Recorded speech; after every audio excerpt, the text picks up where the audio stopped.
ಸರ್ವೇ ಜನ ಸುಖಿನೋ ಭವಂತು. ವೇದಿಕೆಯಲ್ಲಿ ಉಪಸ್ಥಿತಿರುವಂತಹ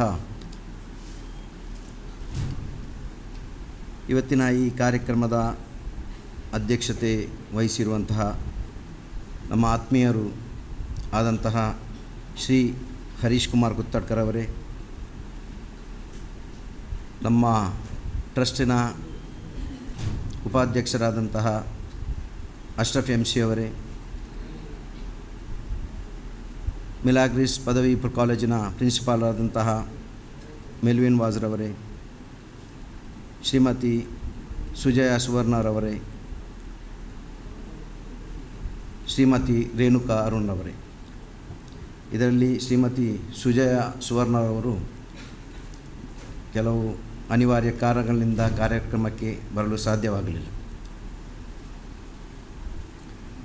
ಹಾಗೂ ವೇದಿಕೆಯ ಮುಂಭಾಗದಲ್ಲಿರುವಂತಹ ಎಲ್ಲ ಬಂಧು ಭಗಿನಿಯರೇ, ನನ್ನ ಪ್ರೀತಿಯ ವಿದ್ಯಾರ್ಥಿಗಳೇ, ನಿಮಗೆಲ್ಲರಿಗೂ ಗಣರಾಜ್ಯೋತ್ಸವದ ಹಾರ್ದಿಕ ಶುಭಾಶಯಗಳು.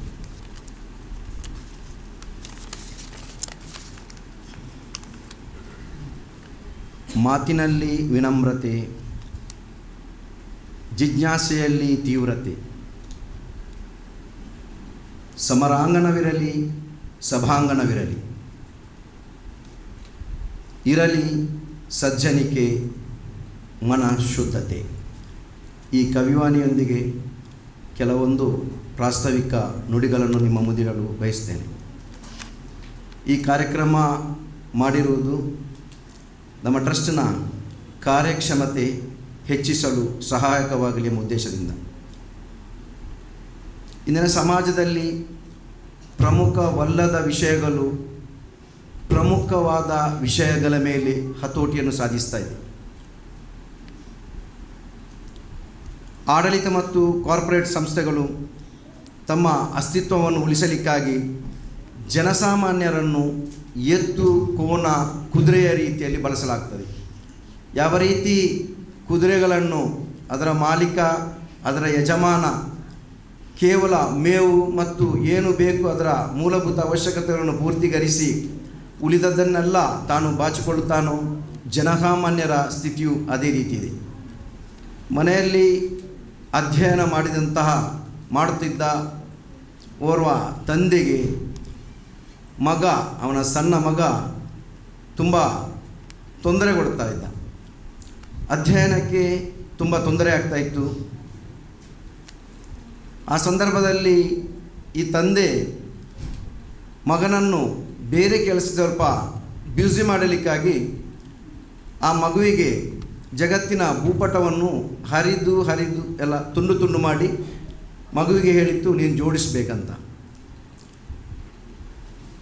ಒಂದು 3-4 ಗಂಟೆ ಸ್ವಲ್ಪ ಫ್ರೀ ಸಿಗ್ಬೋದೆಂಬ ಉದ್ದೇಶದಿಂದ ಆ ತಂದೆ ಆ ಮಗುವಿಗೆ ಆ ಕೆಲಸ ಕೊಟ್ಟದ್ದು.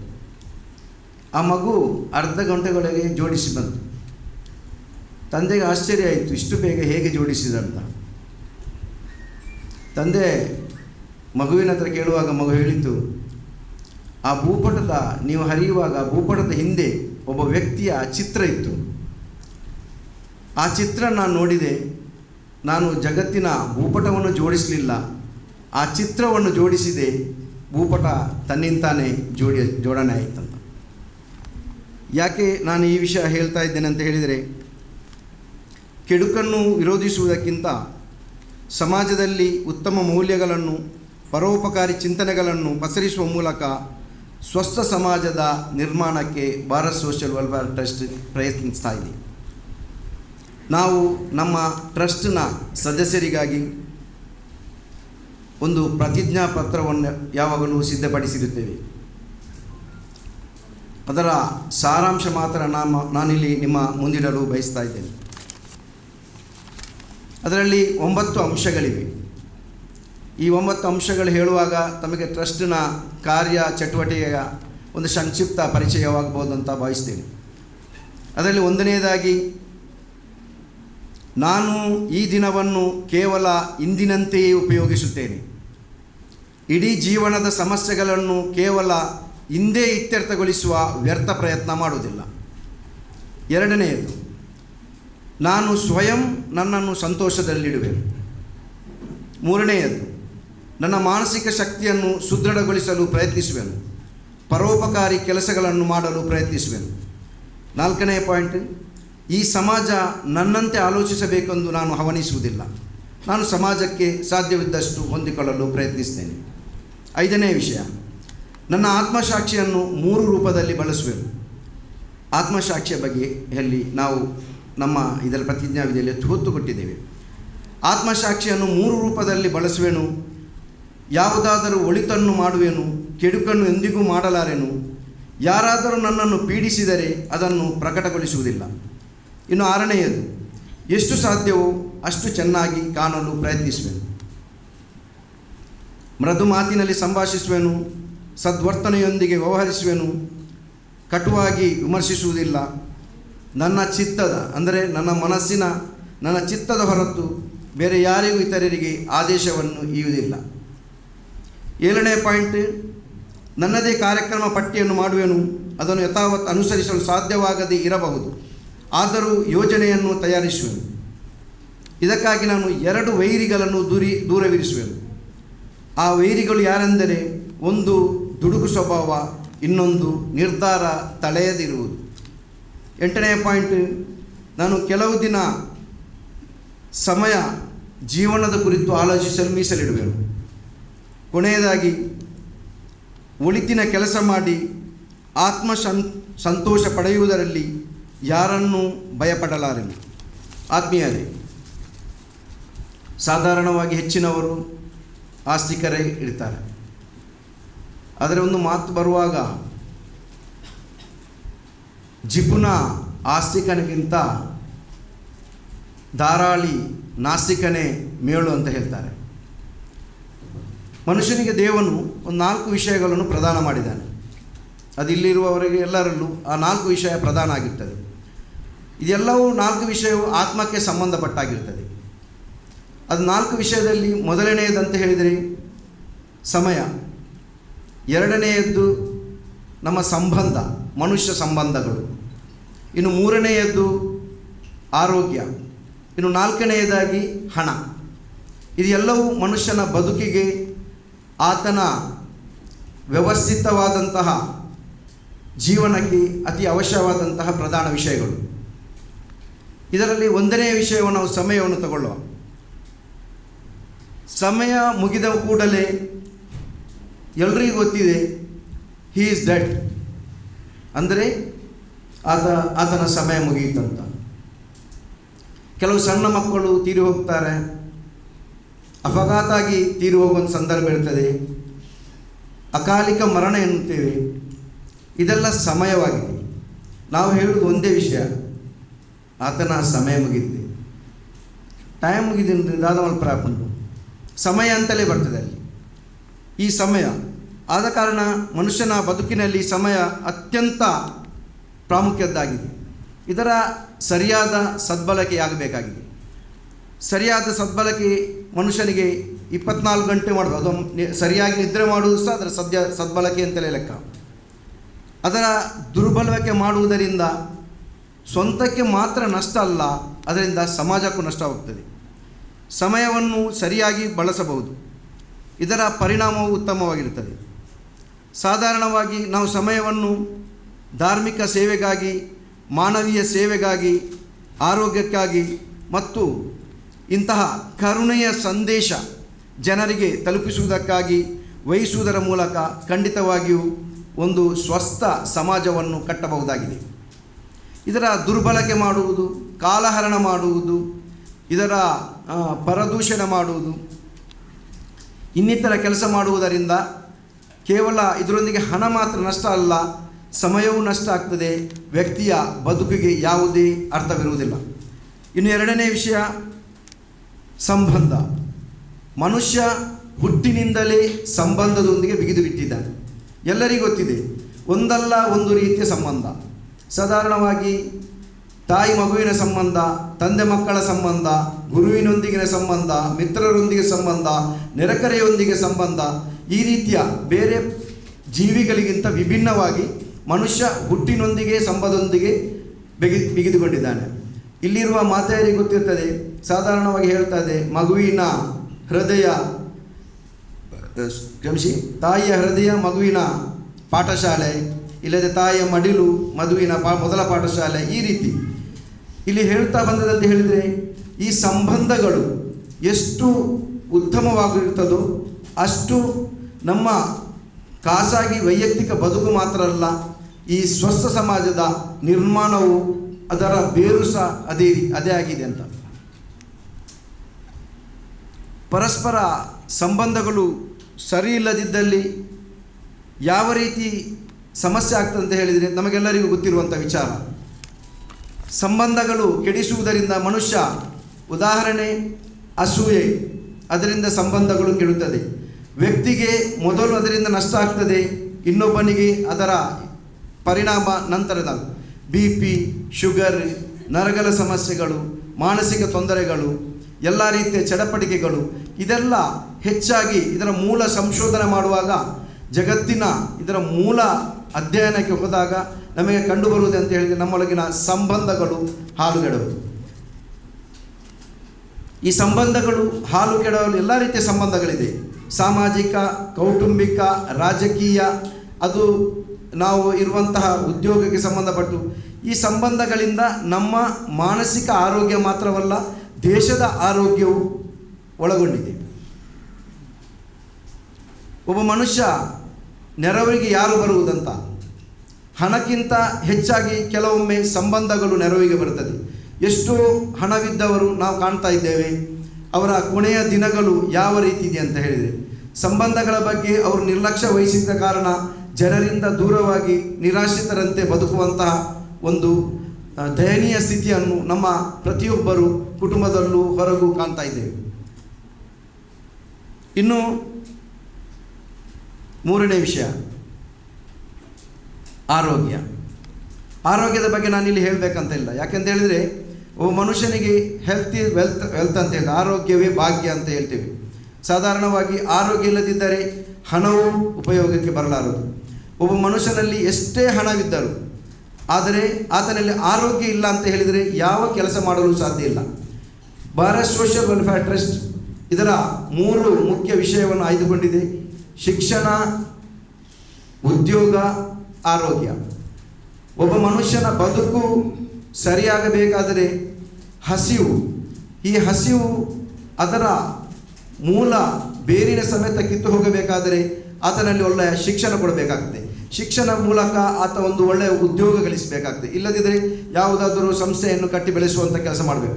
ಶಿಕ್ಷಣ ಮತ್ತು ಉದ್ಯೋಗ, ಆರೋಗ್ಯ, ಇದೆಲ್ಲವೂ ಮನುಷ್ಯನ ಬದುಕಿನ ಹಸಿವಿನೊಂದಿಗೆ ಸಂಬಂಧವಿರುವಂತಹ ವಿಚಾರಗಳಾಗಿದೆ. ಆದ ಕಾರಣ ಭಾರತ್ ಸೋಷಿಯಲ್ ಟ್ರಸ್ಟ್ ಈ ವಿಷಯವನ್ನೇ ತಮ್ಮ ಧ್ಯೇಯವನ್ನಾಗಿ ಮಾಡಿಕೊಂಡಿದೆ. ಈಗ ನಾನು ಹೇಳ್ತಾ ಬಂದದಂತ ಹೇಳಿದರೆ ನಮಗೆ ಆರೋಗ್ಯ ಖಂಡಿತ ಬೇಕಾಗ್ತದೆ. ಯಾಕೆಂತ ಹೇಳಿದರೆ ಆರೋಗ್ಯವಿಲ್ಲದೆ ಎಲ್ಲವೂ ವ್ಯರ್ಥ ಅಂತ ಎನಿಸ್ತದೆ. ಹಣವೂ ವ್ಯರ್ಥ ಆಗ್ತದೆ, ನಮ್ಮಲ್ಲಿರುವ ಕೌಶಲ್ಯಗಳು ವ್ಯರ್ಥ ಆಗ್ತದೆ, ನಮ್ಮಲ್ಲಿ ಉಳ್ಳ ಪ್ರತಿಭೆಗಳು ವ್ಯರ್ಥವೆನಿಸ್ತದೆ. ಕೆಲವೊಮ್ಮೆ ನಮಗೆ ಸಮಾಜದಲ್ಲೂ ಕುಟುಂಬದಲ್ಲೂ ಆಸಕ್ತಿ ಇರುವುದಿಲ್ಲ, ಜಿಗುಪ್ಸೆ ಆಗ್ತದೆ. ಆದ ಕಾರಣ ಒಂದು ಒಳ್ಳೆಯ ಆರೋಗ್ಯ, ಈ ಆರೋಗ್ಯ ಅಷ್ಟು ಸಂಪಾದಿಸುವುದಂತ ಹೇಳಿದರೆ ಅದೊಂದು ದೇವರ ಅನುಗ್ರಹ ಅಂತಲೇ ಹೇಳೋದು. ಆರೋಗ್ಯ ಹಾಳಾದಲ್ಲಿ ಹಣ ಖರ್ಚಾಗ್ತದೆ. ಆದ ಕಾರಣ 4ನೇ ವಿಷಯಕ್ಕೆ ನಾನು ಪ್ರವೇಶಿಸ್ತಾ ಇದ್ದೇನೆ, ಹಣ. ತಮಗೆ ಗೊತ್ತಿರ್ಬೋದು ಹಣದ ಮೌಲ್ಯ ಏನಂತ. ನಾವಿಲ್ಲಿ ಈ ವಿಷಯವನ್ನು ಜನರ ಮುಂದಿಟ್ಟು ಈ ರೀತಿ ಮಾಡಲಿಕ್ಕೆ ಉದ್ದೇಶವು ಅದೇ ಆಗಿರ್ತದೆ. 60% ಜನರ ಹಣ 5% ಜನರಲ್ಲಿದೆ. ಈ ವಾಸ್ತವವು ನಮಗೆ ಅರಿವಾಗಬೇಕು. ಈ ವಾಸ್ತವವನ್ನು ದಿಕ್ಕು ತಪ್ಪಿಸಲಾಗುತ್ತದೆ. ಪ್ರಸಕ್ತ ಸ್ಥಿತಿ ಆಗಿದೆ. ಖಂಡಿತವಾಗಿಯೂ ನಮ್ಮ ದೇಶದಲ್ಲಿ ಬಡತನವಿಲ್ಲ, ಕ್ರೂರತ್ವವಿಲ್ಲ, ಕೌರ್ಯವೂ ಇಲ್ಲ. ಇದನ್ನು ಹುಟ್ಟುಹಾಕಲಾಗ್ತದೆ, ಇದನ್ನು ಸೃಷ್ಟಿಸಲಾಗ್ತದೆ. ಕಾರಣ ಪರೋಪಕಾರ. ಮೊದಲು ಹೇಳ್ತಾ ಇದ್ದದ್ದು, ನಾವು ಸಣ್ಣದಿರುವಾಗ ಒಬ್ಬ ರಾಜಕಾರಣಿಯ, ಒಬ್ಬ ಸಮಾಜ ಸೇವಕನ, ಒಬ್ಬ ಜನಸೇವಕನ ಅಂತ ಇದ್ದರೆ ಪರೋಪಕಾರ ಅಂತಿತ್ತು. ಅದು ಎಲ್ಲ ಶಿಕ್ಷಣ ಕ್ಷೇತ್ರವು ವ್ಯಾಪಾರೀಕರಣವಾಗಿದೆ, ಆರೋಗ್ಯ ಕ್ಷೇತ್ರವು ವ್ಯಾಪಾರೀಕರಣವಾಗಿದೆ, ಉದ್ಯೋಗವು ವ್ಯಾಪಾರೀಕರಣವಾಗಿದೆ. ಎಲ್ಲಿ ತನಕ ಅಂತ ಹೇಳಿದರೆ ನಿಮಗೆ ಗೊತ್ತಿರಬಹುದು, ಅದು ಮೊನ್ನೆ PSC ಸಿಲೆಕ್ಷನಲ್ಲಿ 40 ಲಕ್ಷ, 50 ಲಕ್ಷ, 80 ಲಕ್ಷಕ್ಕೆ ಸಬ್ ಇನ್ಸ್ಪೆಕ್ಟರ್ ಅಂತಹ ಹುದ್ದೆಗಳು ಮಾರಾಟವಾಗುವುದನ್ನು ನಾವು ಕಾಣ್ತಾ ಇದ್ದೇವೆ. ಇದರಲ್ಲಿ ಕಂಡುಬರುವುದಂತ ಹೇಳಿದರೆ ಹಣದ ಪಾತ್ರ ಮತ್ತು ಹಣ ಈ ಸಮಾಜದಿಂದ ಯಾವ ರೀತಿ ಪೋಲಾಗುತ್ತದೆ. ಪರೋಪಕಾರಕ್ಕೆ ಖರ್ಚು ಮಾಡಬೇಕಾದಂತಹ ಹಣ, ಪರೋಪಕಾರದಿಂದ ಈ ದೇಶದ ಅಭ್ಯುದಯ ಇದೆ ಅಂತ ತಿಳಿದುಕೊಂಡಂತಹ ವ್ಯವಸ್ಥೆಗಳು ಅದನ್ನು ಕೇವಲ ಸ್ವಾರ್ಥ ಹಿತಾಸಕ್ತಿಗಾಗಿ ಖರ್ಚು ಮಾಡ್ತಾ ಇದೆ. ಅದರ ಪರಿಣಾಮವೇ ನಾವಿಂದು ಅನುಭವಿಸಿರುವಂತಹ ದಯನೀಯ ಸ್ಥಿತಿ. ಎಲ್ಲ ಕ್ಷೇತ್ರದಲ್ಲೂ, ವೈದ್ಯಕೀಯ ಕ್ಷೇತ್ರ ಆಗಿರಲಿ ಅಥವಾ ಬೇರೆ ಇಂಜಿನಿಯರಿಂಗ್ ವಿಭಾಗ ಆಗಿರಲಿ ಅಥವಾ ನಮ್ಮ ಕಾರ್ಪೊರೇಟ್ ಸಂಸ್ಥೆಗಳು ತಾತ್ಕಾಲಿಕ ನಿರ್ಮಿಸಿದಂತಹ ಇನ್ನಿತರ ಸಮಸ್ಯೆಗಳಾಗಿರಲಿ, ಇದೆಲ್ಲ ಮೂಲ ನಾವು ಹುಡುಕುವಾಗ ಹಣದ ಸದ್ಬಳಕೆ ಆಗಬೇಕಂತಲೇ ನಾವು ಭಾರತ್ ಸೋಷಿಯಲ್ ವೆಲ್ಫೇರ್ ಟ್ರಸ್ಟ್ ಈ ತೀರ್ಮಾನದಿಂದ ಹಿಂದಿನ ಭಾಷಣದಲ್ಲೂ ಹೇಳಿದ್ದೇವೆ. ನಮ್ಮಲ್ಲಿರುವ ನಾವು ಹೇಗೂ ಹೊರಗಿನವರಿಂದ ಯಾವುದೇ ಧನ ಸಹಾಯ ಆ ರೀತಿಯಲ್ಲಿ ಸಂಗ್ರಹ ಮಾಡುವುದಿಲ್ಲ. ನಮ್ಮ ಟ್ರಸ್ಟಿನಲ್ಲಿರುವಂಥ ತಿಂಗಳ ವರ್ಷದ ವಾರ್ಷಿಕ ಅದೊಂದು ಹಣವನ್ನು ಅದಕ್ಕಾಗಿ ನಾವು ಮೀಸಲಿಟ್ಟು ಈ ಸಮಾಜ ಸೇವೆ ಕಾರ್ಯಕ್ಕೆ ನಾವು ಮುಂದಡಿ ಇಟ್ಟಿದ್ದೇವಂತ.